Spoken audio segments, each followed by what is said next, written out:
Audience à la présidence de la République, les dernières avancées sur l'affaire Habré au menu du jour. Le réseau des associations de défense des victimes de Hissène Habré reçu par le chef de l'État.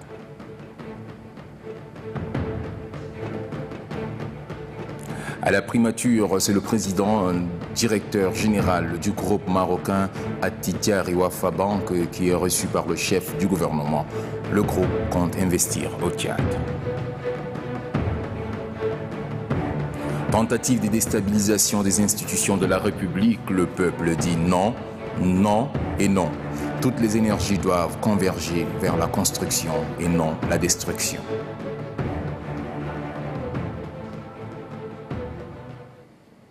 Mesdames et messieurs, bonsoir. Le président de la République, Idriss Déby Itno, a accordé ce matin une audience à une délégation de la cellule du réseau des associations de défense des droits de l'homme du Tchad pour les victimes de Hissène Habré, conduite par le secrétaire général du réseau des ADH du Tchad, Dida Oumar. Nassour Nouditi pour les détails. La question du jugement du dictateur Hissène Habré était au centre de cette audience accordée à Outoumane, Moussa, Djimetogi Mogbania, Zakaria Fadoul et Hawa Gamane, tous membres du réseau des associations de défense des droits de l'homme du Tchad pour les victimes de Hissène Habré que dirige Dida Oumar. Le président de la République, Idriss Déby Itno, et ses responsables de la société civile ont fait le point de la situation à la lumière de l'accord de coopération judiciaire signé le 3 mai dernier à Dakar entre le Tchad et le Sénégal, accord qui facilitera le travail d'instruction entamé le 8 février dernier par le tribunal spécial à Dakar. Il permettra également aux procureurs spéciaux et aux magistrats de venir au Tchad afin d'y mener leur enquête. À l'approche du procès, le réseau éprouve d'énormes difficultés. Vous savez que le procès Habré vient de commencer. Nous avons discuté avec son Excellence, Monsieur le Président de la République, sur les difficultés avec lesquelles les associations des victimes fonctionnent. Et nous avons demandé à son Excellence, Monsieur le Président de la République, de soutenir ces associations pour qu'ils puissent faire face à la situation actuelle. Nous sommes sortis vraiment satisfaits, très satisfaits. Rappelons que sur instruction du Président de la République, 2 milliards de francs CFA ont été dégagés pour permettre la tenue effective de ces procès.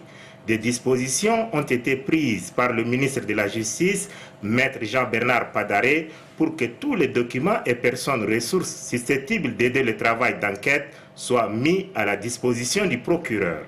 Les victimes de la barbarie Habré, encore en vie, attendent que justice leur soit enfin. Le Premier ministre Joseph Dimrangar Dadnadi a accordé hier soir une audience à Mohamed El Katani, président directeur général du groupe marocain Attijari Wafa Bank. Au menu de l'audience, les opportunités d'affaires dans le secteur bancaire au Tchad. Ramadei Hassan. Le président directeur général du groupe Attijari Wafa Bank, Mohamed El Katani, est venu présenter au Premier ministre Joseph Dimrangar Dadnadi les activités que mène le groupe bancaire marocain à travers le continent. L'investisseur marocain souhaite s'installer au Tchad. La position stratégique du Tchad permet au groupe Attijari Wafa Bank de conforter sa vocation d'acteur panafricain de référence, de compléter son dispositif et de renforcer son rôle dans le développement économique régional et la coopération sud-sud, a souligné le président directeur général d'Attijari Wafa Bank, Mohamed El Katani. Le Premier ministre Joseph Dimrangar Dadnadi a salué l'esprit de partenariat qui existe entre le Tchad et le groupe Attijari Wafa Bank avant de rassurer son interlocuteur de la disponibilité des autorités tchadiennes à faciliter l'environnement des affaires aux investisseurs étrangers au Tchad. À sa sortie d'audience, Mohamed El Katani a exprimé la volonté de son groupe à accompagner le secteur privé afin de participer au financement des projets d'infrastructure dans le pays. Nous souhaitons investir au niveau de la République du Tchad parce que c'est un pays stratégique dans le développement du groupe Attijari Wafa Bank, étant donné qu'il présente vraiment toutes les conditions requises. La vision du président de la République et de son gouvernement est extrêmement claire en matière de développement. Ils ambitionnent des projets de développement importants. Je vois aujourd'hui, tout au long de la journée, on a visité N'Djamena il y a des chantiers extrêmement importants qui sont ouverts. Et je crois pour un groupe bancaire comme le nôtre, qui a investi de manière significative ces dernières années sur le continent africain. Le groupe marocain Attijari Wafa Bank est leader dans les domaines de la banque et des finances. Il est présent dans plusieurs pays africains. Ouverture ce matin à N'Djamena de la session extraordinaire du Conseil des ministres de l'autorité du bassin du Niger. Le Premier ministre Joseph Dimrangar Dadnadi a ouvert les travaux en présence de nombreux invités. Cette session précède le sommet des chefs d'État et de gouvernement de la dite organisation qui se tiendra le 11 mai prochain, ici à N'Djamena. Belgar l'armée la guerre. Malgré les efforts menés en faveur de la préservation des ressources naturelles, le bassin du Niger est actuellement en voie de dégradation. C'est à cause des changements climatiques, de la pression démographique et des modes d'exploitation inappropriés de ces ressources. C'est pour trouver une solution durable que se tient cette rencontre des ministres, rencontre qui précède le sommet des chefs d'État et de gouvernement. Le président du Conseil des ministres de l'autorité du bassin du Niger, Ali Mahamat Abdoulaye, reconnaît la dimension du défi à relever, mais se dit rassuré des solutions proposées par le comité technique des experts. Le secrétaire exécutif de l'autorité du bassin du Niger, Collins Ihekire, a insisté sur le respect des engagements des pays membres du bassin. Présent à ces assises, le chef du gouvernement a indiqué que l'enjeu de la tenue de cette session n'est plus à démontrer. Les États partageant le bassin ont consenti d'énormes efforts d'investissement pour préserver les ressources naturelles et promouvoir le développement économique et social du bassin. Mais vous conviendrez avec moi que l'éradication de la pauvreté et l'amélioration significative des conditions de vie des populations ne sont pas encore totalement réalisées. Au moment où nos économies restent fortement tributaires des vicissitudes de la mondialisation, l'enjeu de la tenue de cette session qui vous réunit aujourd'hui n'est plus à démontrer. Elle vous permettra d'examiner pour décision des documents importants relatifs aux opérations, au financement et au renforcement institutionnel de notre organisation. Les décisions que vous prendrez le seront sans nul doute sur une base consensuelle, mais surtout suivant la vision partagée qui fonde l'existence de notre organisation. Les résolutions issues de la session extraordinaire du Conseil des ministres de l'autorité du bassin du Niger seront présentées au sommet des chefs d'État et de gouvernement qui se tiendra le 11 mai prochain. Comme vous l'avez suivi hier sur Télé Tchad, le président de la République, Idriss Déby Itno, devant la classe politique et la société civile, a fait le point sur la tentative de déstabilisation qu'a connue le pays à cela quelques jours. Alou Abdelkader revient sur les points forts de cette communication du chef de l'État. Il aura fallu cette communication du chef de l'État pour mettre les choses au clair par rapport à la énième tentative de déstabilisation des institutions de la République. N'eût été la vigilance des forces de défense et de sécurité pour enrayer le mal, le Tchad serait tombé à nouveau dans le chaos, a déclaré le chef de l'État face aux leaders des partis politiques et les représentants de la société civile. Un incident de trop au vu des vicissitudes qu'a connu le pays. Dans de telles circonstances, le chef de l'État Idriss Déby Itno aurait souhaité une forte réaction de la classe politique et de la société civile pour condamner cette conspiration étouffée fort heureusement dans l'œuf grâce une fois de plus aux forces de défense et de sécurité. Cette ambivalence de ces composantes de la société remonte le chef de l'État qui déclare que l'on ne peut demander une chose et vouloir en même temps son contraire. Le chef de l'État a critiqué la mauvaise foi de ceux qui parlent de la chasse aux opposants. Pour lui, l'acte commis par les groupuscules noircit l'image du Tchad à un moment où le pays a retrouvé la quiétude et contribue efficacement à assurer la stabilité de la sous-région. Le président de la République a également tenu à faire le point sur le comportement de certains journalistes qui, faisant fi de l'éthique et de la déontologie, se croient au-dessus de la loi. S'agissant des arrestations de ces derniers et des autres présumés conspirateurs, le chef de l'État a été on ne peut plus clair. Personne n'est au-dessus de la loi et il revient à la justice de faire la part des choses. Le Tchad, dit-il, a un cadre de dialogue et un agenda politique important auquel les leaders politiques doivent y adhérer. Le président de la République a sollicité par ailleurs la contribution de tous pour faire du Tchad un pays émergent à l'horizon 2025. Une autre déstabilisation du pays, ça, le peuple n'en veut plus. Un tour dans la ville de N'Djamena a permis à notre reporter Ghislaine Chanikoudou de recueillir les opinions des N'Djaménois par rapport à la récente tentative de déstabilisation qu'a connue le pays. Suivez. Ou bien la guerre ne arrange jamais un pays. Parce que nous tous, c'est notre pays, donc il faut une entente solide. Les gens vont changer des idées, parce qu'aujourd'hui le Tchad est vraiment un pays là où tout le monde est en train de vouloir venir. Ça est sur le point de développement. Donc vraiment pour un Tchadien, je pense qu'il va bien vouloir arranger son pays que de le déstabiliser. Ce que nous on veut au Tchad, c'est la paix seulement, rien que la paix. Nous on ne veut pas de problème. On ne veut pas de problème d'ailleurs ni de notre pays. On veut la paix. Notre pays soit stable, rien que ça. Le Tchad s'en va vers le développement économique, culturel et scientifique. Et puis, malgré cela, jusqu'à maintenant, il y a des Tchadiens que je ne sais pas, qui pensent à détruire le pays et puis qui pensent, je ne sais pas, de faire de n'importe quoi. Il faut que le peuple tchadien soit apte à réfléchir plus que ça pour amener leur contribution avec l'État à développer réellement ce pays. Ça, ce n'est pas une situation qu'on souhaite en ce moment. On en a souffert suffisamment déjà depuis 40 ans. Aujourd'hui, si on amorce encore un petit développement, il faudrait qu'on avance plutôt que de faire encore peut-être marche en arrière de 30 ans, 50 ans, ce n'est pas tout normal.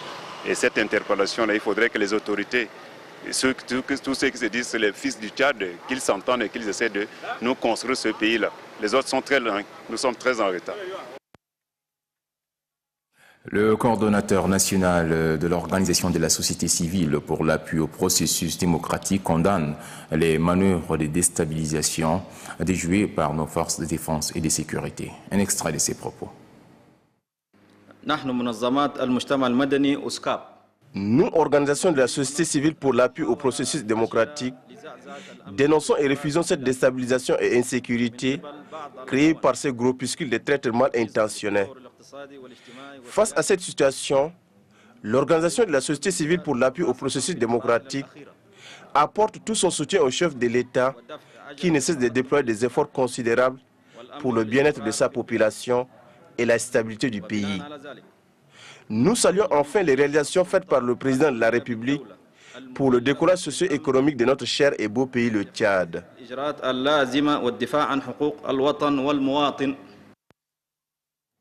Plusieurs personnalités et organisations condamnent cette tentative de déstabilisation. Ils ont adressé leur motion de soutien au chef de l'État. La diaspora tchadienne au Gabon, le FPR par son vice-président Abdul Bagui N'Diobdi, l'Association nationale pour la sensibilisation à la paix définitive au Tchad par son président Ousmane Hissène Obong, l'Association pour la paix et le développement du BET par son trésorier Souleymane Barkaï Arami, l'Alliance du peuple pour la République par son président Tahir Mohamed Moussa, la coordination des forces vives par son coordonnateur Abderrahmane Djesnabaye, l'UPRCD par son président fondateur Mohamed Gadaï Nassour, le PCDD par son président Adoum Djibrine Hissène, le parti Al-Nasr par son président Mohamed Al-Nadif Youssouf, le secrétaire exécutif du conseil préfectoral MPS de Gama,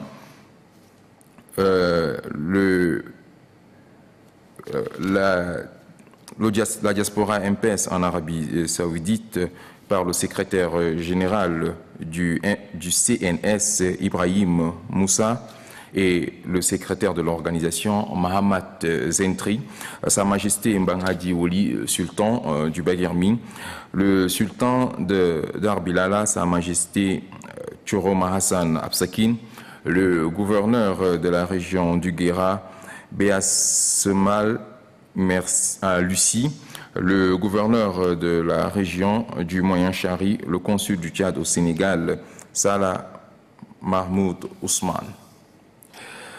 Pour les 150 ans de la Croix-Rouge, le public ndjamenois a eu droit à une exposition photo retraçant le parcours de cette organisation fondée par Henri Dunant. Noubadoumbay Talomadi pour nous faire vivre les moments forts de cette cérémonie. Les 150 ans d'existence de la Croix-Rouge et du Croissant-Rouge est pour les responsables l'occasion de promouvoir et de réaffirmer leur volonté en faveur des œuvres humanitaires. La priorité vise l'envoi des vivres et des matériels appropriés aux victimes des catastrophes naturelles et surnaturelles. Les festivités marquant les 1 siècle et demi d'action humanitaire se manifestent aussi à travers cette visite guidée où les différentes activités réalisées contre toute forme de précarité ont été découvertes. Les formes d'assistance d'urgence et humanitaire durable ont été aussi présentées. La seule philosophie du Comité international de la Croix-Rouge vise à aider chaque personne nécessiteuse à retrouver son autonomie et sa dignité, lui garantissant un avenir meilleur. La Croix-Rouge agit chaque jour pour relever les personnes les plus vulnérables.